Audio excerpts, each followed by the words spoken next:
नमस्कार, ANB news देख रहे हैं आप और मैं हूं आपके साथ हितेंद्र। बुलेटिन का आगाज करेंगे। मध्य प्रदेश की राजधानी भोपाल में शमशान और कब्रिस्तान में जगह नहीं है, लेकिन इन जलती और दफन होती लाशों की संख्या को अगर सरकारी कागजों में भी वहां पर अब जगह नहीं मिल रही है, क्योंकि जानकारी के अनुसार रोजाना दर्जनों मौतें हो रही हैं, लेकिन जो संख्या कब्रिस्तान में जिस संख्या के हिसाब से लोग पहुंचते हैं, शव वहां पर पहुंचते हैं, उससे कई गुना ज्यादा लोगों का जो अंतिम संस्कार वहां पर हो रहा है वो रजिस्टर में दिखाई नहीं देता है। वो जो आंकड़े हैं उनमें दिखाई नहीं देता है। जहां पहले एक शमशान घाट में रोजाना 5 से 10 शव आते थे, वहीं अब 35 से 40 तक शव जो है वो पहुंचते हैं। कोविड प्रोटोकॉल के तहत जलाई जाने वाली लाशों की अगर संख्या की बात की जाए तो कोरोना मौतों के सरकारी जो आंकड़े हैं उससे काफी ज्यादा है, कई गुना ज्यादा है। और अब शमशान घाट भरे भरे से नजर आ रहे हैं। सरकार इन्हें कोरोना संदिग्ध मानती है तो विपक्ष इसे आंकड़े छुपाने का खेल बता रहा है। भोपाल के भदभदा शमशान घाट और सुभाष नगर विश्राम घाट में 4 दिनों में दोनों शमशानों पर कुल 187 शवों का अंतिम संस्कार किया गया और कोविड प्रोटोकॉल के तहत ये अंतिम संस्कार जो है वो किया गया, जबकि सरकारी आंकड़ों में इन 4 दिनों में कोरोना से सिर्फ 5 मौतें हुई हैं। शमशान घाटों में कोविड प्रोटोकॉल के तहत अंतिम संस्कार के लिए अलग अलग से व्यवस्थाएं की गई हैं, यानी कि कुल मिलाकर के जहां 4 से 5 लोगों के मौत होने की पुष्टि सरकारी आंकड़ों में की जाती है, वहीं अगर कोरोना प्रोटोकॉल से अंतिम संस्कार किए जाने वाले शवों की बात की जाए तो वो कई गुना ज्यादा संख्या है। और ऐसे में विपक्ष की तरफ से ये आरोप लगाया जा रहा है सरकार पर कि सरकार आंकड़े छुपा रही है ताकि लोगों को ये ना लगे कि कोरोना बेकाबू हो गया है और कोरोना से इतने लोगों की मौत हो रही है। इसलिए इस तरीके की सफाई जो है वो पेश की जाती है कि कोरोना संदिग्ध वो लोग हो सकते हैं जिनका अंतिम संस्कार इस तरीके से किया गया है। लेकिन वहीं अगर शमशान घाट की स्थिति की बात की जाए तो तस्वीरें आपके सामने हैं। कितनी डरा देने वाली तस्वीरें ये हैं। शमशान घाट में जो लोग वहाँ पर रहते हैं उनकी तरफ से ये जानकारी दी जा रही है कि लकड़ियों की कमी पड़ रही है, जगह की कमी पड़ रही है। अलग अलग जो जगह है वहाँ पर इस तरीके का इंतज़ाम किया जाता है ताकि जो बाहर भीड़ लगी होती है उसको परेशानी ना हो। जिनके घर में किसी की मौत हुई है, जो शवों को लेकर के पहुँचते हैं, उनको किसी तरीके की कोई परेशानी ना हो, इस तरीके के तमाम प्रयास जो हैं वो वहाँ पर किए जाते हैं, लेकिन उसके बावजूद भी जगह नहीं मिल पाती है। और ये हालात हैं भोपाल के। तस्वीरों में साफ तौर पर देखा जा सकता है ये कोरोना का कहर है, त्राहिमाम है, लेकिन आंकड़े इतने भयावह नहीं है, इतने डरावने नहीं है। मौत के कम से कम इतने डरावने आंकड़े मध्य प्रदेश से सामने नहीं आ रहे हैं, लेकिन जो हकीकत है वो कुछ और ही है। शमशान और कब्रिस्तानों में लंबी कतारें लगी हुई हैं और आंकड़ों में बहुत कम जो है वो इस तरीके के आंकड़े दिखाए जाते हैं। तो अब अपने आप में बड़ा सवाल ये है, क्योंकि विपक्ष की तरफ से भी ये सवाल उठाया जा रहा है और ये तस्वीरें देख करके स्वाभाविक सी बात है, हर किसी के जहन में वो सवाल आता है कि क्या वाकई कोरोना का जो स्तर है वो इतना खतरनाक हो चुका है कि लोग चपेट में आ रहे हैं और दम तोड़ रहे हैं कोरोना की वजह से। अगर सरकार ये दावा करती है कि अस्पताल प्रशासन में पूरी तरह से जो व्यवस्थाएं हैं वो सही हैं, किसी भी प्रकार की किसी भी चीज़ की कोई कमी नहीं है, जिस तरीके के दावे सरकार की तरफ से किए जाते हैं, तो फिर इतनी मौतें क्यों हो रही हैं? और अगर इतनी मौत हो भी रही है तो इनको वाकई उस आंकड़ों में उस रिकॉर्ड में दर्ज क्यों नहीं किया जा रहा? जो कोरोना से मरने वालों की जो रिपोर्ट जारी की जाती है, फिर उसका औचित्य क्या रह जाता है अगर वास्तविकता उसमें नहीं है? ये अपने आप में बड़े सवाल है। लेकिन ये तस्वीरें काफ़ी भयावह तस्वीरें हैं, डरा देने वाली तस्वीरें हैं। हमारा मकसद हमारे दर्शकों को डराने का नहीं है कि कोरोना से आप डरिए। हमारा मकसद सिर्फ ये है कि लोग जागरूक हों, समझें कि कोरोना कितनी खतरनाक बीमारी है। और जो आंकड़े सरकार की तरफ से पेश किए जा रहे हैं उसमें भी कहीं ना कहीं कुछ लापरवाही भी हो सकती है, क्योंकि सरकार की तरफ से यह दावा किया जा रहा है कि वो संदिग्ध मान करके ज़्यादातर लोगों को इस तरीके से अंतिम संस्कार जो है वो किया जा रहा है। संदिग्ध मौतें मानी जा रही हैं कोरोना की वजह से, लेकिन पुष्टि नहीं है।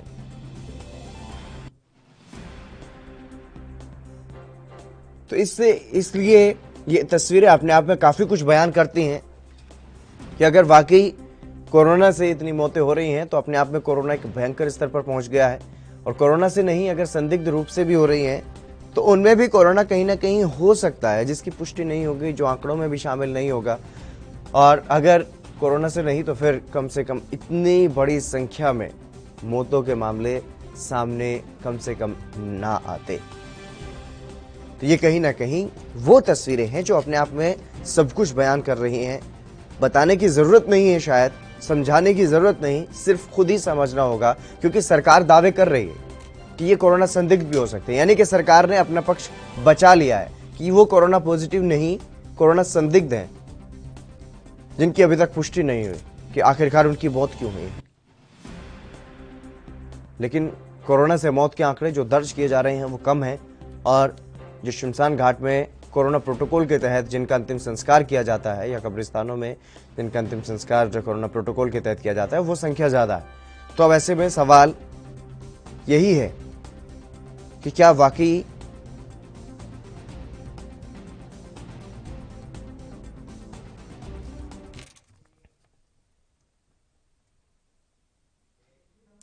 गणेश तिवारी हमारे संवाददाता हमारे साथ जुड़ गए मध्य प्रदेश से अधिक जानकारी के साथ। गणेश, क्या कुछ पूरी जानकारी है? क्योंकि तस्वीरें डरा देने वाली हैं, आंकड़े इतने डरा देने वाले नहीं हैं। आंकड़ों में कहीं पर 5, कहीं पर 6, जहां पर ज्यादा कोरोना का कहर देखने को मिल रहा है वहां के ये आंकड़े हैं। 5 या 6 लोगों की मौत हर दिन दर्ज की जाती है, लेकिन शमशान घाट और कब्रिस्तानों का हाल तो कुछ और ही है। निश्चित तौर पर देखिए हितेन, सबसे पहले तो जो कोरोना की दूसरी लहर है वो बिल्कुल ही पहले से ज्यादा भयावह है। जी। और लगातार सबसे ज्यादा इस बार बात करें तो मौत के आंकड़े लगातार बढ़ रहे हैं। पहले हम अगर आंकड़ों की बात करें, जो कल रात रिपोर्ट आई है, कोरोना के आंकड़े आए हैं 8,998। जो आंकड़े सरकारी आंकड़े जो बयां करते हैं, सरकारी आंकड़े 8,998 मध्य प्रदेश में समूचे कोरोना के आंकड़े आए हैं। इंदौर की बात करें तो 1,611 आंकड़े सामने आए हैं। 1,456 बात करें तो भोपाल के आंकड़े हैं, 40 लोगों की मृत्यु है। तो ये सभी आंकड़े जो है ये सरकारी आंकड़े हैं। हालांकि अगर सरकारी आंकड़े के अलावा अगर हम बात करें, जमीनी हकीकत की बात करें, तो सबसे ज्यादा अगर सभी हॉस्पिटल फुल है, सभी बेड फुल है, किसी भी हॉस्पिटल में जगह नहीं है। और अगर कब्रिस्तान और शमशानों की बात करें तो जहां सरकारी आंकड़े ये बयां कर रहे हैं कि 40 मौतें समूचे मध्य प्रदेश में होती है, ऐसे में इकलौते इंदौर में देखने को मिलता है कि इंदौर में लाशों का ढेर लगा हुआ है। वहां पर वेटिंग लग रही है, लाइनें लग रही हैं, घंटों इंतजार करना पड़ता है। इसके बाद उन शवों को जलाने और दफनाने का नंबर आता है। तो ये आंकड़े जो है सरकारी आंकड़े कुछ और कहते हैं, लेकिन हकीकत पर कोरोना की जो लहर है, दूसरी लहर है, वो बहुत ही भयावह है। लगातार मौतों का आंकड़ा और लगातार जो है कोरोना पॉजिटिव आंकड़ा जो है लगातार बढ़ रहा है। जो कोरोना आंकड़ों का दर है, परसेंटेज है, वो भी लगातार बढ़ रहा है। 19 की दर से जो है कोरोना आंकड़े सामने आ रहे हैं, जो सरकारी आंकड़े बताए गए। तो निश्चित तौर पर जिस कदर कोरोना बढ़ रहा है, पूरे मध्य प्रदेश, पूरे देश में एकदम कोरोना का त्राइमाम मचा हुआ, लेकिन सरकार अभी भी कई जगह चुनाव कराने में लगी हुई है। कोरोना लगातार बढ़ रहा है, लगातार अव्यवस्थाएं भी देखने को आ रही हैं, चाहे वो बेड हो, चाहे वो ऑक्सीजन की कमी हो, चाहे वो रेमडेसिविर इंजेक्शन की हो। सरकार लाख दावे कर रही है कि हम सारी व्यवस्थाएं हमने कर दी हैं, ऑक्सीजन की कमी नहीं है, बेडों की कमी नहीं है, रेमडेसिविर इंजेक्शन की कमी नहीं है। लेकिन हकीकत यही है कि अगर परिजन को हॉस्पिटल मिल भी जाता है, बेड मिल जाता है, तो वो ऑक्सीजन के लिए और तमाम जो है रेमडेसिविर इंजेक्शन है और अन्य दवाइयों के लिए वो दर दर भटक रहे हैं। जी तेंद्र। तो गणेश, ये समझा जाए कि जांच भी उस तरीके से नहीं हो पा रही है जिस तरीके से होनी चाहिए थी, जिस तरीके से एक अभियान चलना चाहिए था। हालांकि शुरुआत में ये देखने को मिला था जब मुख्यमंत्री बने थे शिवराज सिंह चौहान एक बार फिर से, तो उस टाइम पे कोरोना को रोकने के लिए तमाम कदम जो है वो जरूरी कदम जो है वो उठाए गए थे। लेकिन अब जो मामले, जो स्थिति बिगड़ती हुई नजर आ रही है, यहां पर कहीं ना कहीं हकीकत को छुपाने की कोशिश की जा रही है सरकार की तरफ से। निश्चित तौर पर देखिए, कोई भी महामारी आती है, सरकार सबसे पहले जो है आंकड़ों को छिपाने में लगती है, अपनी नाकामियों को छिपाने में लगती है। अब यही असर है कि जब पहले कोरोना आया था तो उस बार सरकार पूरी तरह से जो है एक्टिव नजर आ रही थी, लगातार जो है व्यवस्थाएं कर रही थी।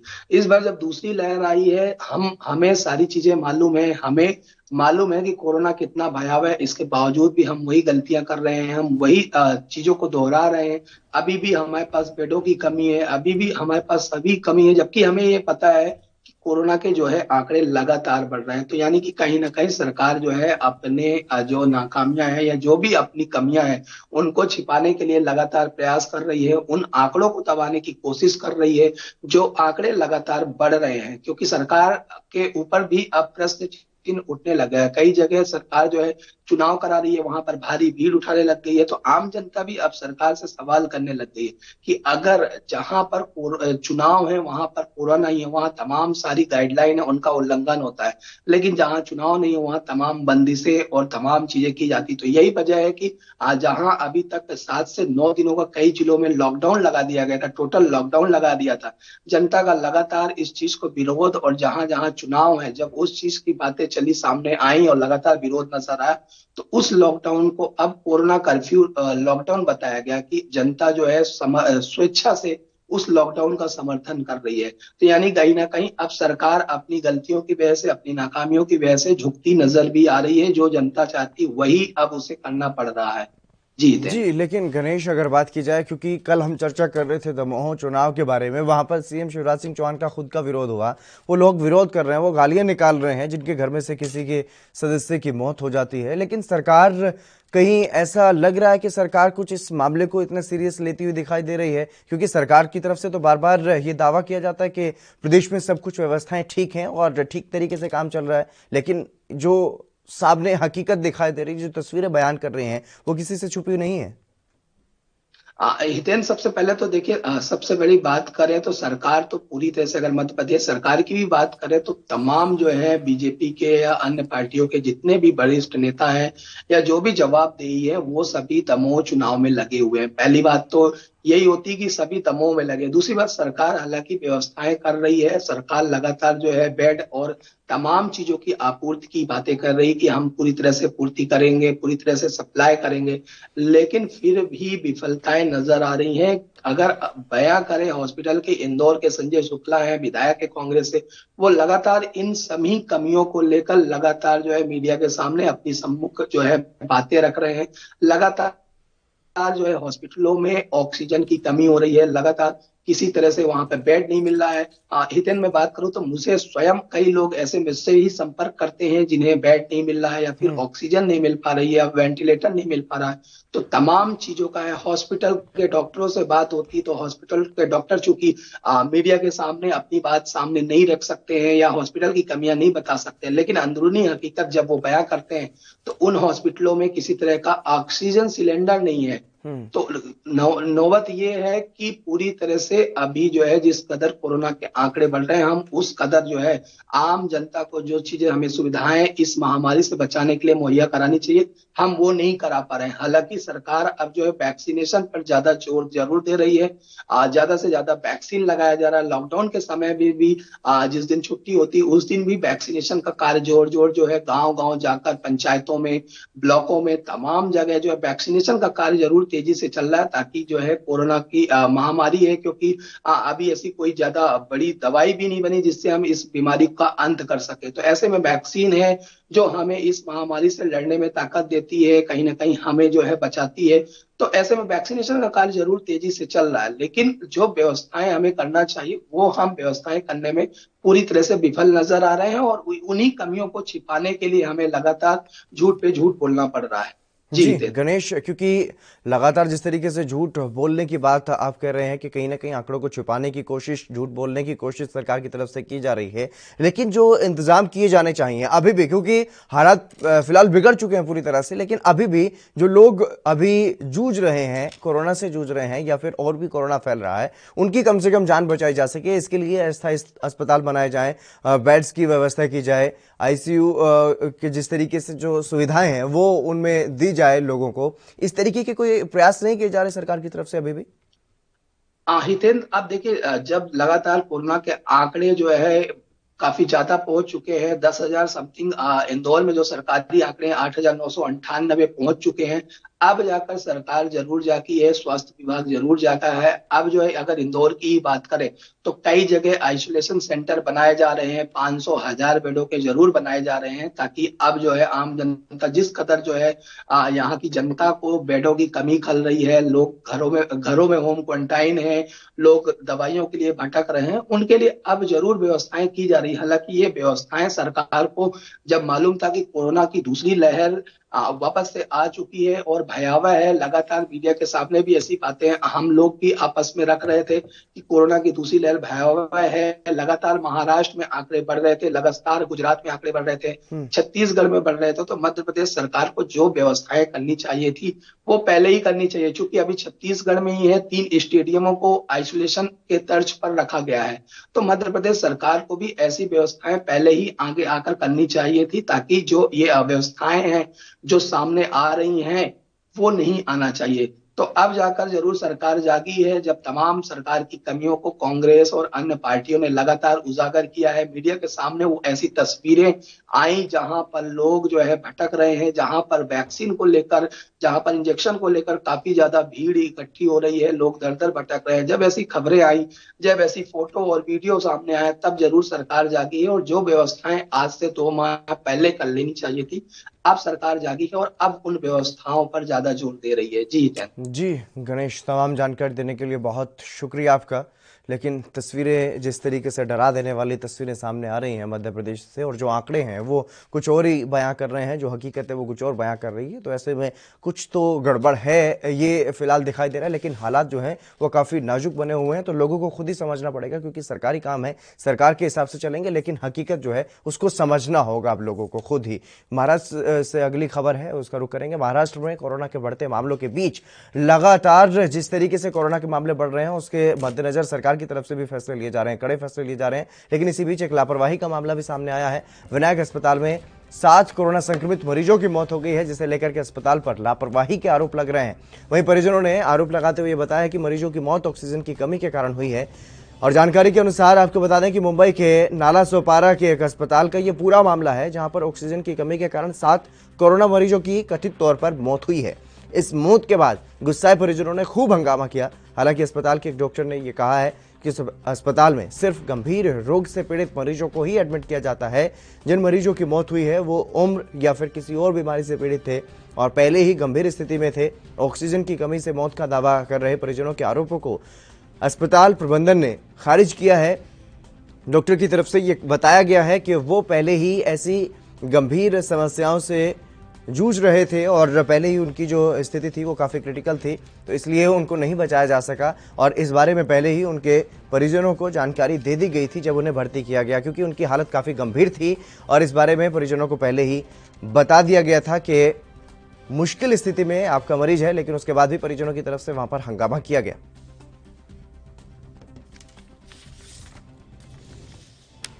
हम ही एक हैं चूँकि क्रिटिकल पेशेंट्स हम जो एक्सेप्ट कर रहे हैं, और वो पेशेंट्स को जो हमारे पास आज लगभग 60 डेथ हुई है हमारे आईसीयू में, जो कि वो पेशेंट्स हमारे पास काफ़ी दिनों से एडमिट थे और पेशेंट की कंडीशन क्रिटिकल थी, जो कि उनके रिश्तेदारों को, उनके जो सबको अच्छे से समझाया गया था कि पहले दिन से ही आपका कंडीशन पेशेंट का ऐसा ऐसा है। जो क्रिटिकल पेशेंट्स को ही हम injection remdesivir, injection tocilizumab, plasma therapy, ये सब चीज़ें हम देते हैं, और जो कि सब पेशेंट्स को लगभग बताया गया था, और थोड़े बहुत पेशेंट्स को जिनको जैसे सुविधा हुई वैसे उनको दिया भी गया था। लेकिन उनकी बॉडी की प्रतिकार शक्ति कम होने के कारण, और किसी पेशेंट्स की उम्र ज़्यादा होने के कारण, किसी पेशेंट्स को और जूनी बीमारी साथ में होने के कारण, जैसे डायबिटीज़ हो गए, शुगर हो गए, ये सब बीमारियों के कारण उनकी बॉडी से अच्छा रिस्पांस नहीं आया और उन पेशेंट मरीजों की रिकवरी नहीं हुई।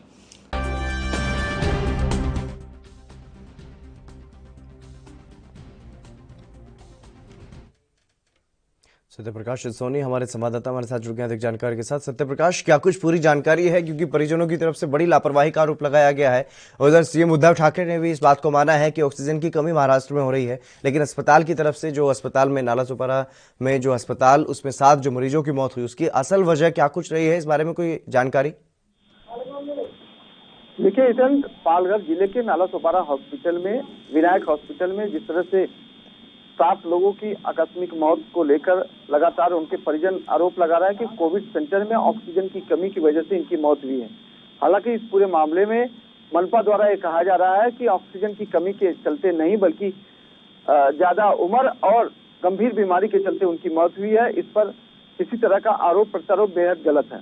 इसको लेकर मुंबई पुलिस ने भी ये साफ कर दिया था कि देर रात 3 बजे ऑक्सीजन मुहैया करवाया गया था, लेकिन उसके बाद ये मौत हुई थी। जाहिर तौर पर ये कहीं न कहीं जांच का मामला है, लेकिन महाराष्ट्र सरकार जिस तरह से पहले से भी कह रही है कि कोविड सेंटरों में ऑक्सीजन की कमी है, इसको लेकर महाराष्ट्र सरकार ने केंद्र सरकार से गुहार भी लगाई है कि हवाई यात्रा के जरिए ऑक्सीजन मुहैया करवाया जाए। जी, लेकिन जिस तरीके से वहां पर परिजनों ने हंगामा किया, उसमें देखा जा सकता है कुछ लोगों के चेहरे पर मास्क भी नहीं है और कोरोना की वजह से लगातार जो स्थिति बन रही है वो गंभीर स्थिति बन रही है। लेकिन काफी चिंताजनक स्थिति के बावजूद भी इस तरीके से वहां पर जो व्यवहार किया गया है लोगों की तरफ से, उसके बारे में क्या कुछ जानकारी है? देखिए, परिजनों को जैसे ही पता लगा कि उनके जो पेशेंट है उनकी मौत हो गई है, उसके बाद एक करके एक जो है परिजन लगातार इकट्ठा हो गए। ऐसे में परिजनों को अंदेशा था कि शायद ऑक्सीजन की कमी के चलते उनकी मौत हुई। इसको लेकर लगातार भीड़ इकट्ठा होने के लिए मुंबई पुलिस को बल का प्रयोग भी करना पड़ेगा। लेकिन इसी बीच एक और जानकारी मिली कि वसई इलाके में भी एक हॉस्पिटल में 3 लोगों की मौत हो गई। लिहाजा उनकी मौत का भी कारण जो है ऑक्सीजन की कमी बताया गया। उसको लेकर कहीं न कहीं मामला तूल पकड़ते गया। लेकिन जिस तरह से महाविकास आघाड़ी के एक विधायक ने ट्वीट करके मुख्यमंत्री और महाराष्ट्र सरकार से गुहार लगाई थी कि ऑक्सीजन की कमी के चलते इनकी मौत हुई है, इस पूरे मामले में संज्ञान लिया जाए, क्योंकि हॉस्पिटल की तरफ से लगातार लापरवाही बरती जा रही है। उसके बाद महाराष्ट्र सरकार ने आनंद फानन में तमाम सुविधाएं मुहैया तो करवाई, लेकिन जिस तरह से ऑक्सीजन की कमी के चलते मौत की बात कही जा रही है वो बेहद गलत है। लापरवाही के आरोप लग रहे हैं, लेकिन कहीं ना कहीं ये जो लापरवाही है, ये जो कोताही है, वो सरकार की भी हो सकती है। ऑक्सीजन क्यों मुहैया नहीं हो पा रही है अस्पतालों को, ये भी अपने आप में एक बड़ा सवाल है।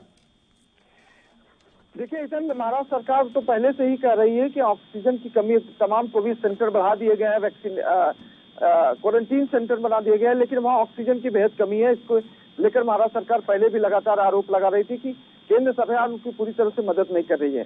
लिहाजा इस बात को भी माना जा सकता है कि किस तरह से ऑक्सीजन की कमी के चलते इस तरह से चीजें सामने आ रही है। लेकिन महाराष्ट्र सरकार अब ये कह रही है कि जल्द से जल्द ऑक्सीजन की जो आपूर्ति है उसको पूर्ति किया जाए।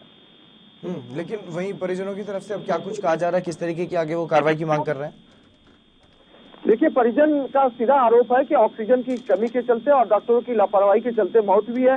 लिहाजा उनके ऊपर उचित जो भी कार्रवाई है वो की जाए, उनसे महाराष्ट्र सरकार से मांग की है। और वहीं अस्पताल प्रशासन की तरफ से इस पूरे मामले को क्या छुपाने की कोशिश की जा रही है, या फिर वाकई वहां पर ऑक्सीजन की कमी नहीं थी और वो जो मौत हुई है वो स्वाभाविक तरीके से या फिर बीमारी की वजह से ही मौत हुई है? देखिए यशवंत, ये बात बिल्कुल छिपी नहीं है कि मुंबई महाराष्ट्र के तमाम कोविड सेंटरों में ऑक्सीजन की कमी है। इसको लेकर कई कोविड सेंटर ने महाराष्ट्र सरकार को चिट्ठी भी लिखी है कि तुरंत जो है ऑक्सीजन मुहैया करवाया जाए। लेकिन इस बीच में जिस तरह से ऑक्सीजन के चलते 10 लोगों की मौत की मामला सामने आया है, उसको लेकर भी महाराष्ट्र सरकार बिल्कुल चिंतित है। लेकिन लगातार ये कहा भी जा रहा है कि हॉस्पिटल की तरफ से लगातार लापरवाही बरती जा रही है। अब महाराष्ट्र सरकार कह रही है कि इस पर जांच किया जाएगा, जांच के बाद जो भी तो सामने आएगा उस पर कार्रवाई की जाएगी। जी सत्य प्रकाश, तमाम जानकारी देने के लिए बहुत शुक्रिया आपका। तो लगातार जिस तरीके से कोरोना के मामले बढ़ रहे हैं और कोरोना की वजह से लोगों की मौत भी हो रही है, और ऐसे में अब ये बड़ा मामला सामने आया है मुंबई से। एक अस्पताल में 7 लोगों की मौत हुई है, नाला सोपारा में ये विनायक अस्पताल। और वहीं हमारे संवाददाता ये भी जानकारी दे रहे थे कि पास में एक हॉस्पिटल है जहाँ पर 3 लोगों की मौत हुई है, वो भी ऑक्सीजन की वजह से ही हुई है, ऑक्सीजन की कमी की वजह से हुई है।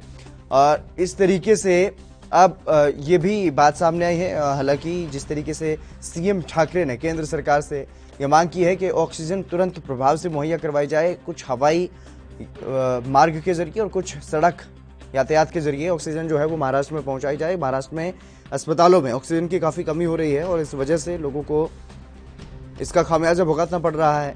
कई ऐसे गंभीर कोरोना मरीज हैं जिनकी मौत तक ऑक्सीजन की कमी की वजह से हो जा रही है। लेकिन वहीं अगर बात की जाए इस पूरे मामले की, तो इस पूरे मामले में अस्पताल प्रशासन की तरफ से अपना पक्ष रखा गया है।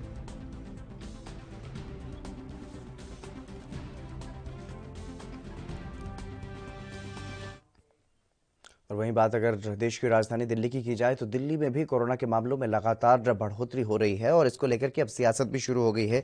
राजधानी दिल्ली में एक बार फिर से अगर दिल्ली की बात की जाए तो कोरोना महामारी की चपेट में बुरी तरह से फंसती जा रही है राजधानी, और हर दिन कोरोना के मामलों में नया रिकॉर्ड बन रहा है। बीते दिन की अगर बात की जाए तो दिल्ली में 13,668 नए मामले सामने आए, जबकि 81 लोगों की मौत हुई।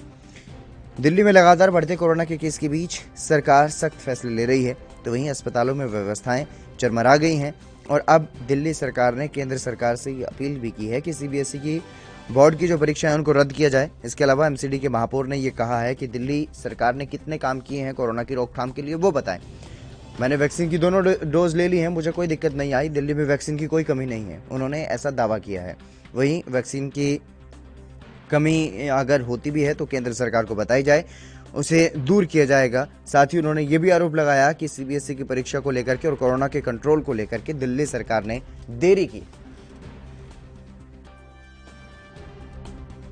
देखो, विपक्ष के पास बताने के लिए कुछ नहीं है, जिसको बताने के लिए कुछ नहीं होता वो आरोप ही लगाता है, जबकि सरकार को इस समय करने के लिए बहुत कुछ है। कोविड के लिए काम करो, लोगों को बचाओ, प्लाज्मा की व्यवस्था करो, रेमडेसिविर जो वैक्सीन है उसकी कमी हो रही है उसकी व्यवस्था करो, जांच केंद्र खोलो, ये काम सरकार को करने चाहिए। वैक्सीनेशन सेंटर खोलो, वो सरकार कर नहीं रही, आरोप प्रत्यारोप की राजनीति कर रही है। मुझे लगता है इससे ऊपर उठ करके लोगों को बचाने का काम करना चाहिए। सर, आपने भी टीकाकरण कराया और वैक्सीन की कमी बताई जा रही है दिल्ली सरकार के द्वारा। देखिए, मैंने 1 महीने पहले पहला टीका लगवाया था, 1 महीने बाद दूसरा टीका लगवाया। पहला भी आसानी से लग गया, दूसरा भी आसानी से लग गया। अगर कोई दिक्कत होती तो कैसे लगता?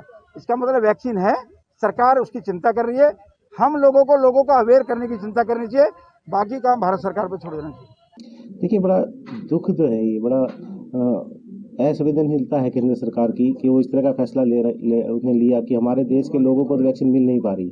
कई स्टेटों में, सिर्फ दिल्ली में नहीं, कई राज्यों की ऐसी शिकायतें आ रही है कि वहाँ पे वैक्सीन खत्म हो रही है, वैक्सीन के सेंटर बंद करने पड़ रहे हैं और हम इसको दूसरे देशों को भेज रहे हैं, पाकिस्तान जैसे देशों को भेज रहे हैं। तो ये बड़ा दुख है। केंद्र सरकार को इस पर तुरंत पहल करनी चाहिए और सारा एक्सपोर्ट बंद करके पहले अपने देश के सभी देशवासियों को वैक्सीन लगे, उसके बाद फिर आप एक्सपोर्ट करो, जो भी करो। तो क्या लगता है कि जो जिस तरीके से नाइट कर्फ्यू का ऐलान किया गया, बाजारों में अभी तक सख्ती देखने को नहीं मिली है। सर, दिल्ली सरकार कह जरूरी है सख्ती बरतने के लिए, मगर अभी तक स्थिति जो है वो बिगड़ती चली जा रही है। नहीं, देखिए, स्थिति तो कोरोना बढ़ रहा है, इसमें कोई दो राय नहीं है और सरकार अपनी तरफ से पूरी कोशिश कर रही है कि बेडों की भी दिक्कत ना हो। दिल्ली सरकार अपनी तरफ पूरी कोशिश कर रही है, बेडों की भी दिक्कत ना हो और मार्केट में भीड़ भी कम हो, सख्ती भी हो। लेकिन दिल्ली में आपको पता है कि दिल्ली सरकार के हाथ में सब कुछ नहीं है। एमसीडी की अपनी है, पुलिस एलजी साहब के अंदर आती है, गृह मंत्रालय के अंदर आती है। तो ये समन्वय बनाकर काम होगा, खाली दिल्ली सरकार भी इसमें कुछ नहीं कर सकती, लेकिन सारी कोशिश दिल्ली सरकार।